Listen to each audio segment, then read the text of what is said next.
What up, what up? Yep. Bow! It's Jackson, man. You on top so my mind. I can't nut. Yeah, man. And I'm just jumping off the porch with Dirty Girl Bastard. Wait, I can't go. Wait, I gotta get my wheelchair first. I can't go nowhere, man. Fuck, man. My shit, man, that she love me. I'm knowing she don't love me. All right, we got Yotsai off the porch with us today. Off the porch, man. Yeah. How you feeling today, bro? Feeling good, bro. Feeling great. Yeah. Yeah. Appreciate you coming by, man, all the way from BR, right? Baton Rouge, Louisiana, man. Yeah. What are you working on here in Atlanta for this trip? Out here in Atlanta, like this where like really kicked off for me. Like, you know, major videos, you know, major appearances, and all that like stuff like that, you know. Yeah, it got better out here. Yeah. Anybody need to get on, they need to come to Atlanta. Okay. How does working here in Atlanta compare to back home? Working here in Atlanta compared to back home is more love here in Atlanta, you know. So, yeah, I love it here, but, you know, ain't nothing like home, though. Yeah. So what's life like back in BR right now? It's retarded out there, you know. There's a lot of killing, a lot of robbing, you know. It's a lot going on. So, like, when you coming from BR and you really make it, like, you really coming from that real struggle, you know what I'm saying? A lot of people don't understand that. So, yeah, it's raw out there. Yeah. What part of the city are you from? I'm from the South. Southside? Yeah, I'm from South Baton Rouge. Yeah. How does the South compare to the rest of the city? Shit, the South compared to the rest of the city, bro, like, the South is more struggle. You know what I'm saying? Because, like, the houses are different. You know, the whole neighborhood is just completely different from any other neighborhood. Like, when you go down there, it's like you could tell, like, yeah, this really the slums.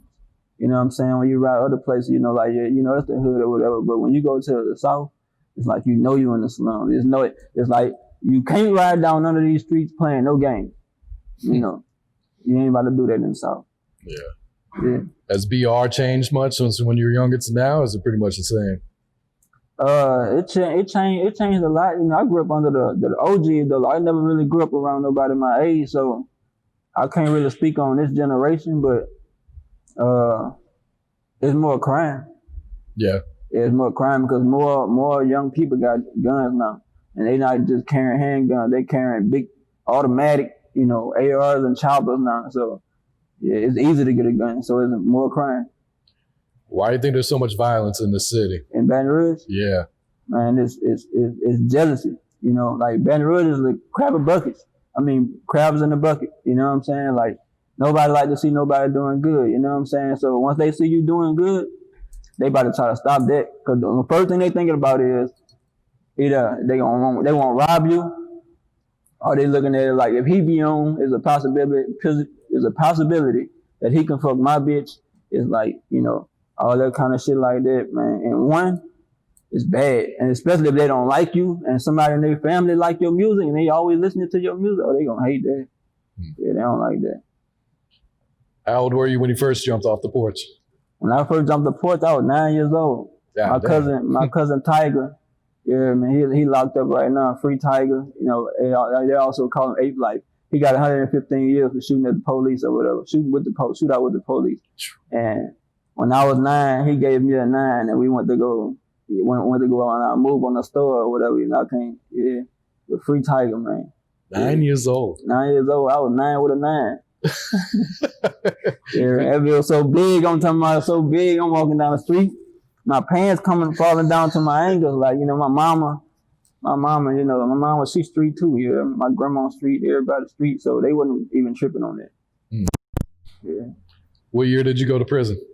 I went to prison and it started in 2008. Oh, 2008, I got a gun charge because, you know, somebody owed me some money. I went to go collect my money. Yeah, man. Pulled the rod out on them, pistol up. Somebody called the police in the neighborhood. Police came, I'm running. They blocked me off. You know, about 12 police cars blocked me off. And they kept me with the gun. But, you know, I was good though. Yeah. How long did you do that first time? On the gun charge? Yeah. I did probably like a month and a half. Oh, that's it? Yeah, I burned it out and shit. They gave me bench probation for that. Okay. Yeah, they ain't. Yeah. Did you ever go back to prison? Yeah, I'm a 6-time convicted felon. Oh, shit. Yeah, I'm a 6-time convicted felon, man. I'd have been in jail so many times, bro. Robbery, armed robbery, stuff like that. Yeah. How long you been home now? I've been home since 2012, and that's only because I'm in the wheelchair. Oh, shit. I got to thank God at the same time because He and I know how I am how I was before the wheelchair. So by me being in the wheelchair, I'd have made it to you. If I wasn't in the wheelchair, I'd have been in the streets. Yeah, let's talk about an incident where you got shot and ended up in the chair. Yeah, robbing, going with the move, walking, going with the move. That's just how it was. And I jacked somebody out something, they came back for it. He came to my door. Well, basically, he was like, whoever he catch coming outside the house, that's who was going to get it. So I waited on him. You ain't about to complain with nobody around here. So he came. He came to my front door. And that's how this shit happened. We shot each other or whatever. Where'd you get shot at? I got shot in my arm, and it came out the back of my arm at the top, and it went inside my side, and the bullet inside my spine right now. Whew. So just one shot? Yeah, one shot. 357. Did you know right away that you were paralyzed? Oh yeah, my body locked up. Yeah, when my body locked up, cause like we shot each other at the same time. So like when my body was locked up, I hit the ground, and he ran up to me to stand over me. But the bullet that I hit him with, it was messing with him. So he turned around, rolled off. Yeah, me and his ambulance pulled up at the hospital at the same time. Oh shit! Yeah, right behind each other. They pulling out my bed out and his bed out at the same time. What was your reaction when the doctors told you that you were paralyzed? To be real with you, I didn't know I was paralyzed till like 2 months after I got shot. I didn't know I was paralyzed until I stayed in the hospital for a month. You know what I'm saying? I couldn't breathe and nothing like that on my own. So after the month went by, they sent me to this nursing home / therapy rehab place, and I was in there for 4 months. And then after the first month in there, they brought me to therapy, and it was asking me move your legs and can you feel this? And I'm like, nah. They were like, so what did the doctor tell me? Like the doctor didn't tell me nothing. They were like, so you don't know you're paralyzed? I'm like, nah. They were like, how you don't know you're paralyzed? I'm like, I never had a reason. I've been high for a whole month. You know what I'm saying? I've been high for a whole month. They filling me up with drugs, so I ain't ever doing nothing for myself. So, once I finally come to y'all, now I know, I'm paralyzed. What was your reaction when you heard that? And I really wouldn't even say it, bro. It's like I had good spirit through the whole thing. It's like I just knew something good was gonna come out of it, and I see it was the truth. Yeah. So the bullet's still there by your spine? It's in my spine. It's in your spine? It's in my spine, facing down. Oh shit! Yeah. So there's no way they can to get that out, huh? No, they said if they take it out, they'll kill me. True. Like my bone grew a bone around the bullet, so it got it caged in. Time. What was that physical therapy like? It was good, man. Physical therapy, bro. Man, it was good, bro. I was going good, man. You hear me? They had me in the pool. They had me standing up, bro. They kicked me out, bro. They kicked me out, bro. They got rid of me, bro. And I was in a nursing home. I was in therapy up there, but I couldn't stay there. They kicked me out. They kicked me out the nursing home, rehab place, because I was fucking with all the hoes in there. So, that shit was crazy. They kicked me out there. I started going to therapy. Yeah, man. On the streets, they put me in the pool and shit. I fucked my bowels fuck up. I shitted in the pool. They told me I had to go. I'm like, fuck, man. Yeah, man. I started doing therapy with a little chick at home. We trying to be professional and shit. I started fucking her. That fucked everything up. So, man, I'm just waiting on God, man. Keep praying and it's gonna come, man. Either way it go, I'm gonna still be great. Yeah. Did it take you a while to get adjusted to moving around in the chair? No, I ain't gonna lie, bro. Shit, man, you don't even be feeling like I'm in the chair. It'll be a situation to where I had to get on this porch, and I'd be like, damn, I'm in the wheelchair. You know, so, yeah. Have you had a good support system around you? Great. Yeah. Great. Yeah. Yeah, I got a lot of help. But it's to the point where they feel like he don't even need us. Like that nigga he doing so good in the wheelchair, like he don't even need us. Like, man, I done got under my car and fixed them under my car before. Really? Yeah, at home I can get up, climb up on the cabinet, and get something out the cabinet and shit like this. So, yeah, it's good. I'm really good. How has your perspective on life changed since the shooting? I'm gonna say life got easier, the situations got harder. You know what I'm saying? Like, life got easier, and I don't really have to do much, but like, it's harder because a lot of people don't believe in people in wheelchairs. You know what I'm saying? It's like we get looked over. Like, you could have the best talent, you know, they'd be like, he in a wheelchair, you know. But I don't let it get to me. I know I'm gonna be the first one to do something out here in the entertainment business to make it. So I don't be tripping. And when I come, I'm coming with it. Yeah. Your son passed away too? Yeah, my son passed away from development delay. His brain didn't go all the way for him to breathe on his own. His brain didn't tell him to breathe on his own. So, matter of fact, when I got shot, I was in the hospital laid up just like he was. Like, I never got a chance to touch him or nothing. Like, I had tubes running through my nose, mouth, and, you know, my bladder, you know, all that stuff like that. He had the same thing going on. He hadn't got bed sores, and I had got bed sores and everything. So it was like a repeat of, I was repeating what he went through, you know, after I got shot. But I never even got a chance to hold him until after he was dead. Because they had him outside like a little glass, the thing in the yeah. So I didn't even know he was dead. Nobody even told me he was dead. Really? Till my daddy came to the hospital, and my daddy was like, and y'all need to tell my son what's going on. So I'm like, something he tripping, you know. And the whole time, my son wasn't even living no more.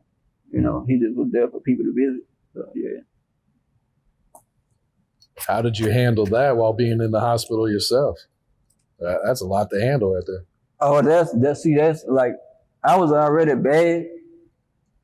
But like when my son died, it was like, man, I ain't care about nothing no more. Like, I was on a whole nother level then. I was in the streets hard. Like, I had left the music alone and everything. Like, I was in the streets, like, nobody was safe. I eventually got back straight there when I realized that wasn't going to help me. Yeah. You also have a daughter, right? Yeah, I got custody of my daughter. I won custody of my daughter in July. Okay. Yeah, that's awesome. Matter of fact, July 2019 was my first 4th of July with my daughter. That's the first holiday I ever spent with my daughter. And she's 7 years old. Oh, wow. Yeah.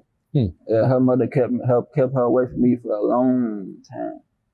I was getting called deadbeat. He don't want to come see her. All that kind of stuff like that. But the whole time it was getting kept away. Yeah.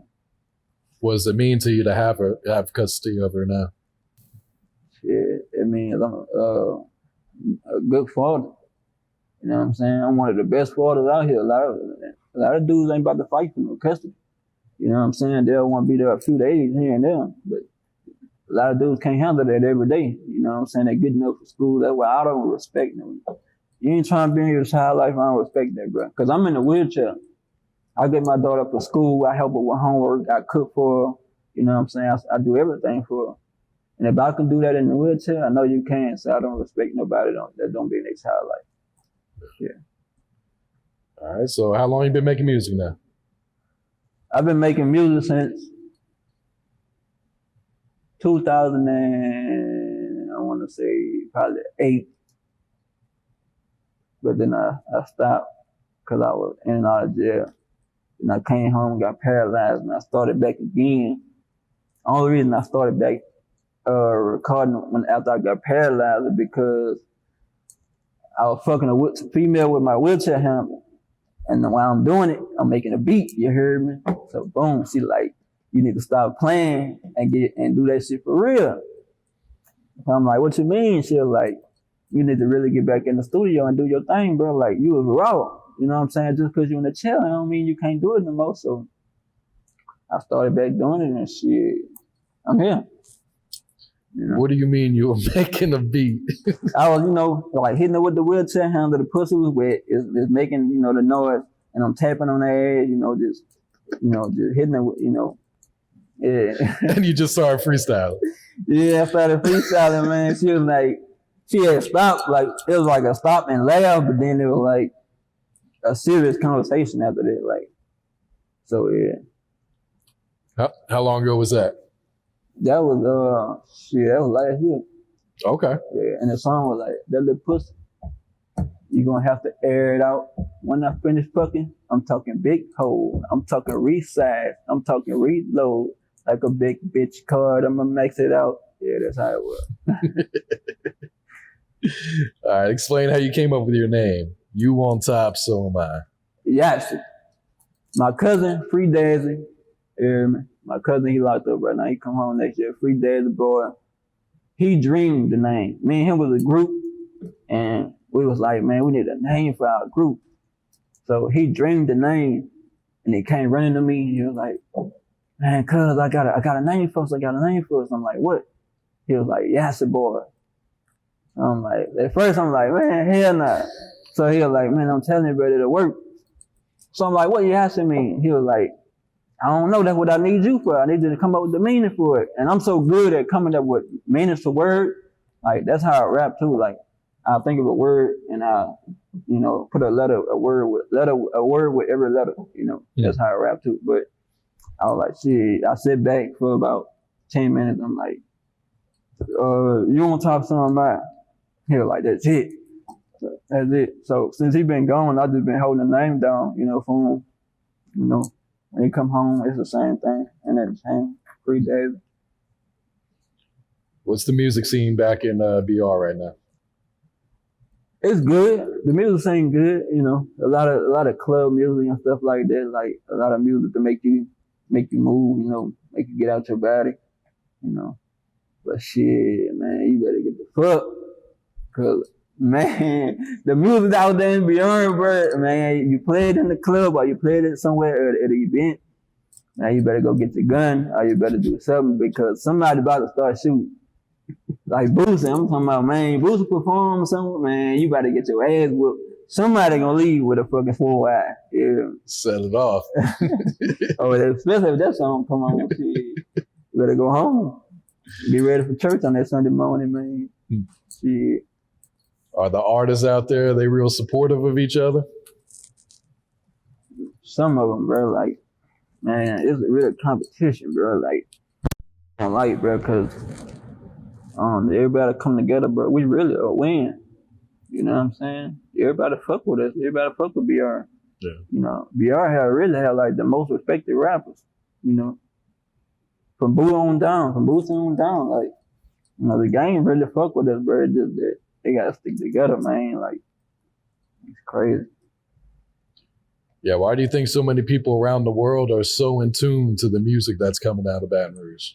Because it's real, and it make it move, and yeah, it's real and it make it move, bro. They can relate to everything we rap about.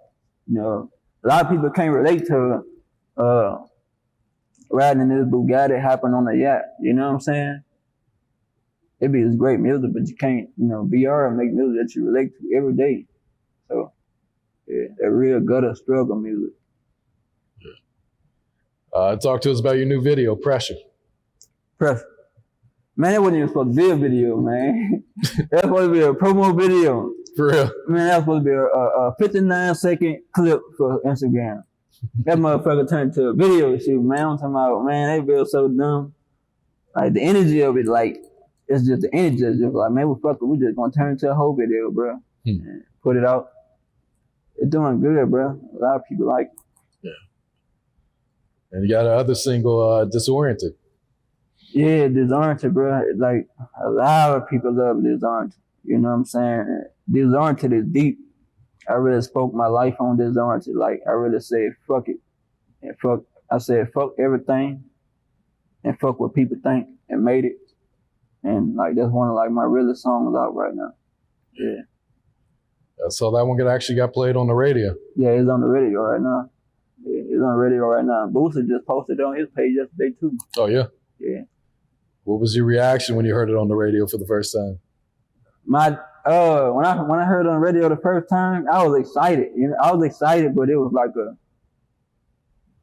on some stuff like you know, like I need to work harder. Like everything I do, I try not to get overexcited because I don't want to get comfortable. So like whenever something go on, a big move go on, I just to myself I be like, I need to go harder. You know, that's all it be. I saw you were in the studio with Boosie recently, right? But with who? With Boosie. Oh yeah, I was in the studio with Boosie. I went to his house yesterday. That nigga crazy, man. I fuck with that good though, bro. Yeah, I learned a lot from Boosie, man. Like when I was paralyzed, bro, I listened to Boosie music to get through. When I got shot and paralyzed, I listened to Boosie music almost every day to get through what I was going through. You know, my family cool with Boo. You know, so I ain't got nothing bad to say about Boosie, man. I fuck with him the long way. You know, I have to look at him like family to me. How'd you link up with him? Man, the way I linked up with Boosie, I went to go shoot a video called Yung Bleu in Houston, Texas. I'm shooting the video, and I'm on the top of the building, the hotel or whatever, Aloft, I believe that was the name of it. I'm on top of the parking lot, the garage, and I'm shooting the video, and they had like 3 dudes and standing in the window. So they looking at us and they dancing and stuff like that. So I'm just thinking that's regular people. So they had a dude come walk from out of the garage, and when he walked up to me, he walked past our car first, then he doubled back and he come back. He's like, man, what up, bro? I see y'all working, y'all shooting the video. So I'm like, yeah, you know. So they're like, man, what up, man? He's like, man, y'all got some, you know, So, boom. He's like, man, yeah, bro, you know, I fuck with Yung Bleu. You know, Yung Bleu, DJ or whatever. So, you know, I'm like, yeah. He's like, yeah. So, you know, we chopped it for a while. Then he about to walk off, and it's like, something just kept eating in my mind, you know what I'm saying? So I'm like, man, see how much Yung Bleu want for a verse. He like, shit, he'll do it for you right now. He in the city, he'll do it for you right now. So he gonna holler at Blue, woo, me and Blue link up. So when me and Blue link up, we go to the studio, and I drop the song, Blue come in, he drop his verse. Blue fucking with the song. So after that, the dude heard the song, you know, DJ crank it up, he was like, man, I gotta get you in front of Boosie, bro. I gotta get you in front of Boosie, dog. I'm like, I bet, you know what I'm saying? Man, I was at Boosie's house 2 days later. He brought me to Carlos. You hear me? He brought me to Carolina, man. Real Network Promotions, bro. He bring me to him. And I've been trying to reach Carlos for the longest. You know, I DM'd him. You know, Boosie people been telling me, man, reach out to Carolina Grounder, bro. You hear me? He got a lot of people on. So when DJ Crank It Up bring me to Carolina, you know what I'm saying? I go in and I see it's him, and I'm like, damn. I'm like, man, I've been trying to get to this nigga, you know what I'm saying? So I dap him down, and I told him, like, man, I've been trying to get to this nigga, get to you or whatever. So here, you know, we chopped it up. Shit, we went to Boo House later on that night, and I've just been doing it ever since. That's how I got linked up with Boo. I got linked up with Boo through DJ Crank It Up. Okay. Yeah. What was it like working with Yung Bleu? It was good. He was fucking with it, man. Like, seeing that he really fucked with the song, you know, that's what made me like, yeah, I'm something.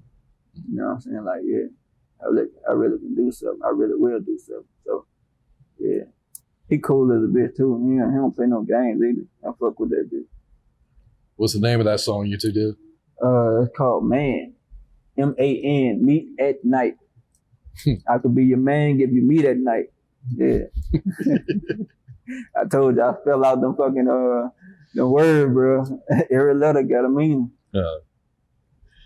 Are you working on a new project right now?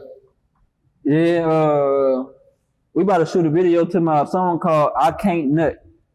I can't nut. I can't nut, man. That's the fuck it. I'm gonna rap about this shit, man. The world must know my struggle, man, before I leave this bitch. I can't nut. That's the name of the video we about to shoot. Yeah. Is that pretty self-explanatory? That's exactly what it is. I can't nut. Yeah. Y'all gonna see it, man. I told you I don't care. I don't be caring. Like, that's something I had to learn though. Like, in order for me to beat every situation that come to me, I gotta turn it into a joke. You know what I'm saying? People joked about that. You know what I'm saying? You can't nut. Turn it to a song. Now you're gonna be looking. What you gonna run out of shit later on to try to hurt me with. You gonna have nothing. You know what I'm saying? So, yeah. Who are some of the producers you've been working with? I dealt with DJ Swift. I dealt with Minnie the Producer. I dealt with Player Pizzle. I dealt with EQ, the Misfit. And there's another dude, I can't think of his name. He's 16 years old, man. Damn, I wish I knew his name. Damn, I don't remember his name, bro. Yeah, that's all the people I've been. But for real, bro, hit me up for real, man. For real. I got a raw song for us to do, man. Me, you, and Kendrick Lamar, man. For real, hit me up, bro. Yeah. All right, what else you got working on? What's coming up? You got the new project. What else you working on? I'm about to put a CD together and stuff. I'm about to put a CD together. I got some shows coming up in August with Boosie and Ride Wave them. And I'm just gonna keep shooting video after video, keep working, keep promoting, you know, keep investing in myself, man. You know what I'm saying? Yeah, keep investing in myself, bro. That's what it's all about. A lot of artists don't know that too. You know what I'm saying? Invest in yourself. The moment you put it in your mind, like, I don't want to do it because this might not happen. Or I don't want to do it because it's my last. Nah, you got to spin that shit. Because that's the disbelief. You don't believe in your own self, but then you'll be quick to say, oh, somebody's sleeping. This person's sleeping on me. You really sleeping on yourself because you don't want to spend the money investing in yourself. You know what I'm saying? Then you'd rather hate on the next artist because he invested in himself. You know what I'm saying? Spend your money. You know what I'm saying? God gonna answer them prayers when they see you working. He saw me, just like he said, you take one step, he take another one for you. See, I took one roll, and he been rolling me through it all the way. Yeah. So, real shit. Yeah, real shit, man. I got big in the wheelchair. For real. That he put me in that wheelchair to keep me focused and out of trouble, so I can get what he want me to get. I'm telling you. All right, any shout outs before we get you out of here? I want to give a shout out to Real Network Promotions. I want to give a shout out to my little brother Stick. Give a shout out to my little cousin CJ. Give it a shout out to the whole Dirty Glove Bastard team. Give a shout out to them foes, Baton Rouge, Louisiana. Give a shout out to Well Drive, man. And give a shout out to my whole Yotsai team. And New, I love you. My bitch saying that she love me. Shit, I'm knowing she don't love me. Every time she calls, she wants something.